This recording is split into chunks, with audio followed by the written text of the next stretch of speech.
Bismillahirrahmanirrahim. Assalamualaikum warahmatullahi wabarakatuh. Alhamdulillahirabbil alamin. Wabihi nasta'inu ala umuri dunya waddin. Wassalatu wassalamu ala asyrafil mursalin Sayyidina Muhammadin wa ala alihi wa ashabihi. Sahabat beriman dan kepada seluruh pemirsa ataupun pendengar dimanapun Anda berada, InsyaAllah pada video kali ini kita akan membahas tentang syarat-syarat wajibnya sholat. Ya, video ini kemarin diminta oleh beberapa sahabat Quran online agar dibuatkan konten tentang syarat-syarat wajibnya sholat. Baiklah teman-teman, ya, jadi syarat wajib sholat itu adalah hal-hal yang harus ada pada diri seseorang untuk bisa dikatakan bahwa sholat 5 waktu itu wajib dilakukan olehnya. Ya, artinya jika salah satu dari syarat-syarat yang akan kami sebutkan nanti ya itu tidak terpenuhi pada diri seseorang, maka berarti dia tidak wajib untuk mengerjakan sholat. Ya, maknanya jika dia tidak sholat ya karena dia belum memenuhi syarat-syarat wajibnya sholat, maka dalam hal ini dia tidak berdosa. Ya, adapun syarat yang pertama, ya, syarat wajibnya sholat adalah berakal. Ya, berakal. Ya, jadi orang yang tidak berakal atau orang yang akalnya bermasalah, ya, atau tidak normal, ya, seperti orang gila, seperti orang pikun, atau orang yang tingkat kecerdasan berpikirnya rendah atau yang biasa kita kenal dengan istilah orang idiot, ya, maka orang tersebut itu dihukumi orang yang tidak berakal. Ya, maka dalam hal ini dia tidak wajib menjalankan sholat wajib 5 waktu. Karena kenapa? Karena dia tidak memenuhi syarat yaitu berakal. Ya, kemudian syarat yang kedua adalah balik. Ya, maknanya orang yang belum balik itu belum wajib mengerjakan sholat wajib 5 waktu. Ya, adapun tanda-tandanya orang balik itu sudah kami sampaikan di beberapa video sebelumnya. Ya, tanda-tandanya orang balik itu ada 3. Yang pertama, ya mohon maaf, keluarnya air mani ketika umurnya sudah sempurna 9 tahun ukuran tahun Hijriah. Ya, jadi sudah mengeluarkan air mani baik laki-laki ataupun perempuan ketika umurnya itu sudah sempurna 9 tahun ukuran tahun Hijriah. Ya, keluarnya itu dengan cara apa saja? Apakah dengan bermimpi atau dengan yang lainnya? Ya, intinya ketika dia sudah mengeluarkan air mani ketika umurnya sudah cukup 9 tahun, berarti dia sudah dihukumi balik. Itu tanda balik yang pertama. Kemudian tanda balik yang kedua adalah khusus untuk perempuan adalah keluarnya darah haid ketika umurnya sudah sempurna 9 tahun ukuran tahun Hijriah. Ya, jadi sudah mengeluarkan darah haid ketika umurnya sudah sempurna 9 tahun ukuran tahun Hijriah. Ya, itu adalah tanda balik yang kedua yang khusus untuk anak perempuan. Kemudian tanda yang ketiga, apabila dia sudah berumur 9 tahun, sempurna 9 tahun umurnya, ya, ataukah lebih, lalu kemudian ia belum mengalami yang dua tadi, belum keluar air mani, juga belum mengeluarkan darah haid, ya sudah masuk 10 tahun belum juga, 11 tahun belum juga, 12 tahun belum juga, 13 tahun belum juga, ya maka kita menunggu sampai umurnya sempurna 15 tahun ukuran tahun Hijriah. Ya, kalau umurnya sudah sempurna 15 tahun ukuran tahun Hijriah, barulah pada saat itu dia dihukumi balik. Ya, meskipun dia belum mengalami yang dua tadi. Ya, belum keluar air mani, belum keluar darah haid. Tapi karena umurnya sempurna 15 tahun ukuran tahun Hijriah, maka dia sudah dihukumi balik dengan sempurnanya umurnya 15 tahun tadi. Ya, jadi itu adalah tanda 3 tanda-tanda seseorang itu telah balik.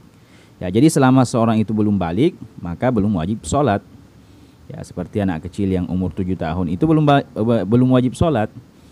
Ya, belum wajib mengerjakan sholat 5 waktu. Akan tetapi ketika anak itu sudah berumur 7 tahun, ya meskipun dia belum wajib sholat karena belum balik, akan tetapi karena umurnya sudah sempurna 7 tahun, wajib bagi orang tua atau walinya untuk memerintahkan anak tersebut mendirikan sholat wajib 5 waktu. Ya, begitu juga dengan perintah-perintah yang lainnya. Ya, meskipun anak itu belum wajib. Ya, sebagaimana sabda Rasulullah, muru auladakum bis-shalah wa hum abna'u sab'i sinin. Perintahkanlah anak-anak kalian untuk mendirikan salat ketika anak tersebut sudah berumur 7 tahun. Ya, jadi yang wajib memerintahkan itu adalah wali atau orang tuanya. Meskipun anak tersebut itu ya nanti wajib salatnya ketika sudah balik. Ya, itu syarat wajib salat yang kedua adalah balik. Ya, jadi yang pertama tadi berakal, kedua balik. Kemudian yang ketiga, sehat penglihatan atau pendengaran. Ya, jadi antara penglihatan atau pendengarannya itu harus ada salah satunya yang berfungsi. Maknanya, jika ada orang yang terlahir dalam keadaan buta plus tuli, ya, jadi lahir dalam keadaan tidak melihat dan tidak mendengar, maka orang tersebut selamanya itu tidak dihukumi mukallaf. Ya, tidak selamanya dia tidak wajib untuk mengerjakan sholat dan kewajiban-kewajiban yang lainnya. Ya, karena kenapa? Orang yang buta plus tuli itu tidak dihukumi mukallaf. Ya, akan tetapi jika salah satu dari keduanya itu masih berfungsi, ya maka dia tetap ya memenuhi syarat wajibnya sholat yang ketiga. Ya, karena kenapa? Karena apabila dia hanya buta tapi masih bisa mendengar, maka dengan pendengarannya itu dia masih bisa mengerti perintah dan larangan. Ya, dengan suara. Ya, begitu juga kalau dia hanya tuli tapi masih bisa melihat, maka dia dapat mengerti perintah dan larangan dengan isyarat, dengan bahasa isyarat. Ya, yaitu dengan memberikan bahasa isyarat kepadanya ketika kita akan memberikan perintah dan larangan. Ya, jadi selama salah satu dari keduanya ini berfungsi, penglihatan atau pendengarannya berfungsi, maka dia tetap diwajibkan untuk mendirikan sholat wajib 5 waktu apabila dia nanti juga sudah memenuhi syarat-syarat yang lainnya. Ya, beda halnya ketika dia lahir dalam keadaan tuli plus buta, sebagaimana yang disampaikan tadi, maka selamanya dia tidak akan dihukumi mukallaf. Ya, dia selamanya dia tidak wajib mengerjakan sholat. Kemudian yang keempat, syarat wajibnya sholat yang keempat adalah telah sampai kepadanya seruan dakwah Islam. Ya, telah sampai kepadanya seruan dakwah Islam. Maknanya apabila ada seseorang ya, yang belum sampai kepadanya seruan dakwah Islam, ya, maka ya, orang tersebut juga tidak dihukumi mukallaf. Ya, seperti ada orang yang tinggal di hutan sana di daerah Papua misalnya. Ya, ada suatu komunitas di situ yang tinggal di situ, ya, yang belum pernah ada orang yang datang menyerukan dakwah Islam kepada mereka. Ya, belum pernah datang orang yang membawakan dakwah tentang Islam. Ya, sehingga orang-orang tersebut ya tumbuh besar bahkan sampai mati mereka tidak sholat, maka mereka selamanya tidak dihukumi berdosa. Karena kenapa? Belum ada utusan atau orang yang pernah sampai kepadanya membawakan seruan dakwah Islam. Ya, maka seandainya mereka tumbuh besar tidak sholat, bahkan sampai mereka menyembah berhala pun mereka tidak dianggap berdosa. Ya, adapun dalilnya itu wa ma kunna mu'adzibina hatta nab'atsa rasula. Ya, jadi Allah itu enggan menyiksa hambanya sehingga datangnya seorang utusan.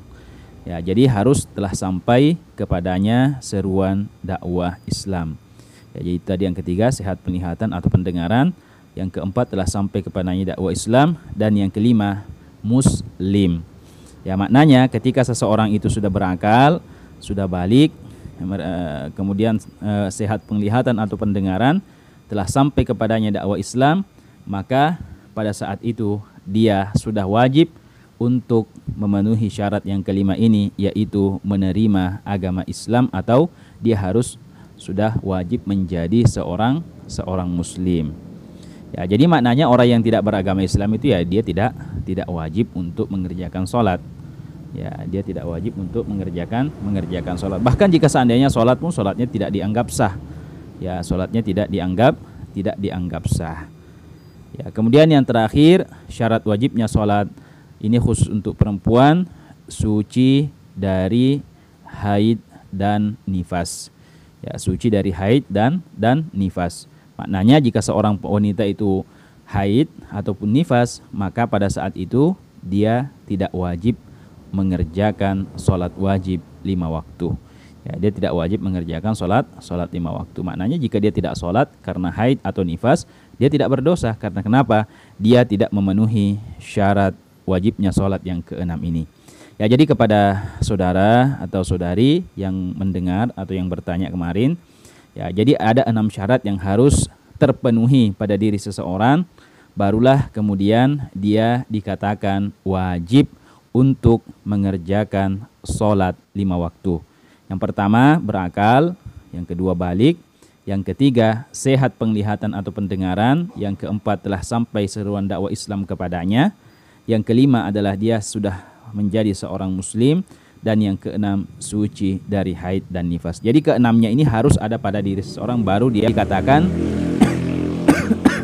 wajib untuk mengerjakan sholat. Akan tetapi jika salah satu dari yang keenam ini gugur, ya jangankan 2 yang gugur, 1 saja, maka